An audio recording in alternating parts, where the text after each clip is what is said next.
Hello everyone again. I have found another Emily Brown. I know a lot of you really enjoyed those. I know we did in my house. So here we go. This is Emily Brown and The Thing by Cressida, Cowell and Neal Layton.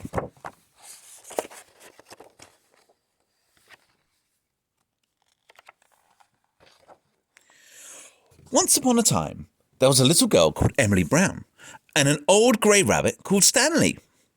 Emily Brown and Stanley were trying to get to sleep after a busy day, but a noise kept keeping them awake. Splish went the noise, splosh went the noise. It seemed to be coming from the window. There was a thing sitting on the windowsill. Large tears were dripping onto his pyjamas. "Oh, Emily Brown," wept the thing. "I can't find my cuddly. However hard I look, it's not in a dark and scary wood, and it's not under my pillow. You and Stanley must come and find it for me, because I just can't sleep without my cuddly." So, Emily Brown and Stanley put on their wet weather windcoats and their see-in-the-dark glasses and their special boots for climbing. They searched down low in the tangles and they searched up high in the treetops. And they ran away from wolves. And they lifted up trolls, and eventually they found the thing's cuddly, right at the top of the twistiest, thorniest tree in the dark and scary wood. "Oh, thank you," said the thing. "Don't mention it," said Emily Brown. "Now you must be quiet. Stanley and I are trying to sleep." "I promise," said the thing, cuddling his cuddly. Emily Brown shut the window. A short while later, Emily Brown and Stanley were trying to get to sleep again, but a noise was keeping them awake. Rumble, rumble, rumble, went the noise. Rumble, rumble, rumble, rumble, rumble. It seemed to be coming from the kitchen. It was the thing again.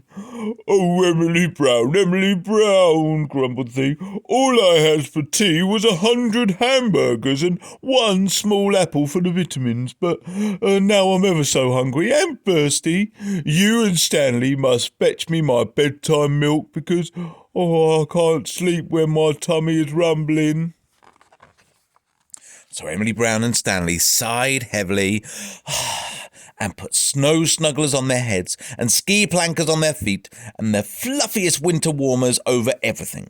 They skied off through the wild and whirling wastes, through the blizzards and hurricanes, until their hands were frozen and their legs were sore, searching for a mug of milk for the thing's bedtime snack. Stanley had to distract a polar bear who thought the milk belonged to him. Grrr. "Oh, thank you," cried the thing.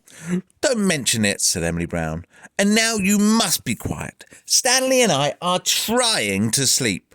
"I promise," said the thing, dropping most of his milk down his pyjama top.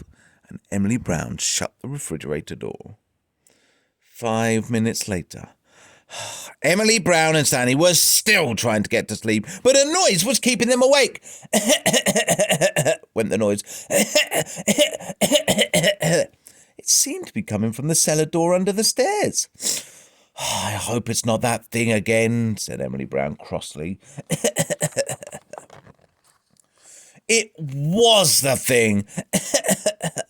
"Oh, Emily Brown, coughed the thing. "I'm feeling very poorly. I need my special green medicine. You and Stanley must fetch it for me from the Whiny Witch's cavern, down these stairs, because I can't sleep when my throat is tickling." So Emily Brown and Stanley gritted their teeth and pulled out their see-in-the-dark glasses again, and their special tangly ropes with their bottles for carrying medicine in. They crept through the twisty-turny witches' caverns under the stairs, and they put their hands on cobwebs, and they bumped into bats. And they had to tell the whiny witches lots and lots of stories in return for their medicine. Hee hee hee, ha ha ha, hoo hoo hoo. "Oh, thank you," said the thing. "Don't you mention it," said Emily Brown. "And now you really, really do have to be quiet. Stanley and I are trying to sleep." Emily Brown had hardly even shut her eyes before the noise started again. And the noise. Oh, it seemed to be coming from under the bed. What's that noise? It was that thing again.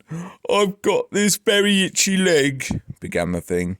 But this time, Emily Brown had had enough. Stop! Shouted Emily Brown. I have had enough! We rescued your cuddly from the dark and scary wood. We fetched your milk from the wild whirling wastes. We borrowed your medicine from the weird and whiny witches. Stanley and I are exhausted! There's nothing wrong with your leg. What's really the matter? 2 large tears crept down the thing's cheeks onto his furry chest. I'm scared, whispered the thing. Oh, so that's been the problem, said Emily Brown, drying his tears and handling him cuddly again. What are you scared of? Oh, I don't know. Things, said the thing. But you are a thing, said Emily Brown. Am I? Said the thing in surprise. I wondered what I was. You are definitely a thing, said Emily Brown, tucking him tightly and putting his hot water bottle beneath his hairy legs. Am I scary? Asked the thing. You're not at all scary, said Emily Brown. You're a very nice thing, and when Stanley and I are trying to get to sleep, we always find it helps to think of nice things. Perhaps you should try doing it yourself. Maybe I will, said the nice thing, yawning very wide. Night-night, Emily Brown. Night-night. Sweet dreams. Ooh. Emily Brown, Cheer Up Your Teddy Bear. I've not read that one. Okay, sorry, got distracted there. So there we go. That was Emily Brown and the Thing by Cressida, Cowell and Neal Layton. Goodbye.